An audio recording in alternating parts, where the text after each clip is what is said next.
मालवा विधानसभा क्षेत्र में इन दिनों बेमौसम बरसात और वातावरण में हो रहे परिवर्तन का बुरा असर देखने को मिल रहा है। सोमवार मंगलवार की रात्रि में सिवनी मालवा के अधिकतम इलाकों में लगातार बारिश के साथ साथ आंधी और ओले गिरे। इसके चलते किसानों को भारी नुकसान का सामना करना पड़ा है। लगातार रिमझिम बारिश के साथ तेज हवा भी देखी गई। ओले इतने बड़े थे कि 12 घंटे से अधिक समय बीतने के बाद भी खेतों में ओले जस के तस पड़े हुए दिखाई दे रहे हैं। किसानों की चने और गेहूं की फसल कटने की स्थिति में है। ऐसे में ओलावृष्टि से किसानों को ज्यादा नुकसान होने की आशंका नजर आ रही है। बेमौसम बारिश से बीती रात सिवनी मालवा विधानसभा के दर्जनों गांव में ओले गिरने से खेत में कटी फसल पर असर पड़ा है। गेहूं की बालियां टूटकर इधर उधर बिखर गईं। वहीं चने की फसल खेतों में आड़ी हो गई है। जिन किसानों की फसल कटने पर थी, उनकी फसलों को भी ओलावृष्टि से काफी नुकसान हुआ है। सिवनी मालवा विधानसभा की सिवनी मालवा, शिवपुर, डोलरिया, केसला क्षेत्र में भी ओलों ने कहर बरपा दिया। अचानक बदले मौसम के तेवरों से किसानों के चेहरों का रंग उड़ गया है, क्योंकि ओलावृष्टि से फसलें खराब हो गई हैं। ओलावृष्टि से हुए नुकसान को लेकर आईटी सेंटर में भाजपा विधायक प्रेम शंकर वर्मा ने अधिकारियों के साथ बैठक भी की है। विधायक ने बैठक में तहसीलदार सहित अधिकारियों को किसानों के खेतों में पहुंचे नुकसान का आकलन करने के निर्देश दिए हैं। विधायक का कहना है कि बीती रात ही ओलावृष्टि से किसानों को नुकसान हुआ है, जिसके निरीक्षण के लिए विधायक स्वयं तथा अधिकारी भी खेतों में पहुंचेंगे, जिसके बाद इसकी रिपोर्ट तैयार कर शासन और बीमा कंपनी को भेजी जाएगी, जिससे किसानों को राहत मिल सके।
ओलावृष्टि के कारण हमारे क्षेत्र हिरनखेड़ा और आसपास के गांव में भीषण नुकसान हुआ है।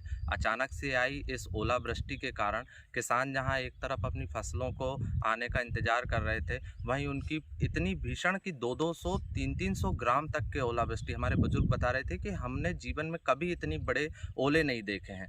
पशु से लेके जानवर, घरों के कबीलू तक सब कुछ तबाह हो चुका है। इस तरीके की यहाँ भीषण ओलावृष्टि हुई है। किसान चाहता है कि सरकार इस आपात स्थिति में उसकी मदद करे।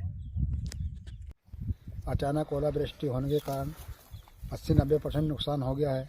हम बहुत परेशान हैं। हमारा क्या होगा आगे?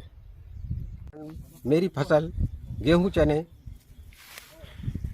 90-80% खराब हो जाने के कारण मैं बर्बाद हो चुका हूं।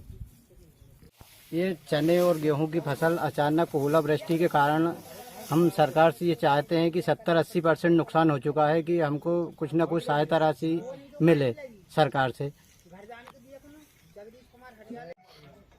रात को हमारे ग्राम हिरनखेड़ा में लगभग 300 लेकर 350 ग्राम की ओले की अति ज़्यादा वृष्टि हुई है। इससे हमारी फसल को काफ़ी नुकसान हुआ है।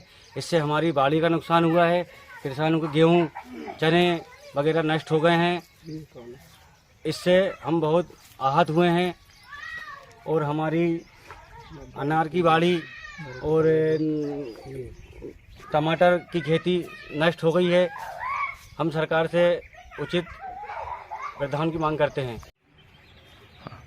रात की घटना हम लोगों पे ऐसी बीती कि पानी नहीं गिरा, पहले गार गिरी, तो गार गिरने के बाद में हम लोग बचे क्या, खाट के नीचे घुस गए। ऊपर से हमने ये गद्दा रजाई डाल ली।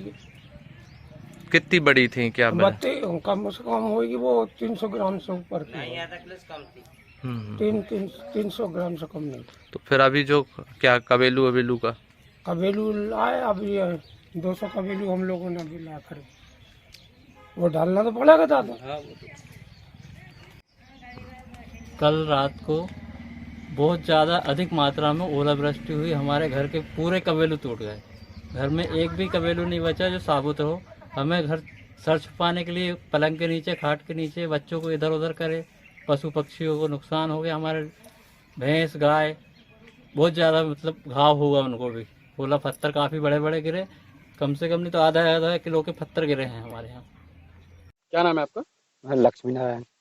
भैया रात में ओले गिरे, उससे फसल को कितना नुकसान हुआ है? फसल को बहुत ज्यादा नुकसान हुआ है। 100% पूरा 100%। वो तो पूरा ही चला गया। मतलब कितने बजे ओले गिरे थे? वो 11:15 बजे। लगभग कितने बड़े थे? वो थे कम से कम अपने जाम नींबू बराबर, जाम बराबर। क्या चाहते हैं अब आप? अब हम मुआवजा चाहते हैं सरकार से। सरकार। क्या नाम है आपका? मुकेश रघुवंशी, बीजामानी में रहता हूँ मैं। कितना नुकसान है फसल को? यहाँ पे आप देख सकते हैं अभी 12 घंटे हो चुके हैं, अभी भी खेतों में ओले की चादर बिछी हुई है, अभी आप देख सकते हैं। और 100% से भी ज्यादा नुकसान कह सकते हैं आप। किसी भी व्यक्ति के खेत में ना गेहूं बचा है ना चना बचा है, टोटल जमीन के अंदर गिर चुके हैं। झाड़ पौधे थे वो भी टूट के गिर चुके हैं। इतना ज्यादा नुकसान हुआ है शायद ही हमने हमारे जीवन में पहली बार देखा है। अभी देखिए, अब ये 12 घंटे हो चुके हैं, अभी भी ये ओले पूरे खेत में बिछे हुए हैं, रोड पे बिछे हुए हैं। हम चाहते हैं सरकार से कि सरकार तत्काल रूप से पटवारी आरआई को पहुंचाए और यहाँ पे मुआवजा के लिए आकलन करे कि कितना नुकसान हुआ किसानों का। और बीमा कंपनी से भी हमारी हाथ जोड़ के विनती है कि वो आके यहाँ पे देखें और किसानों के लिए कुछ करें।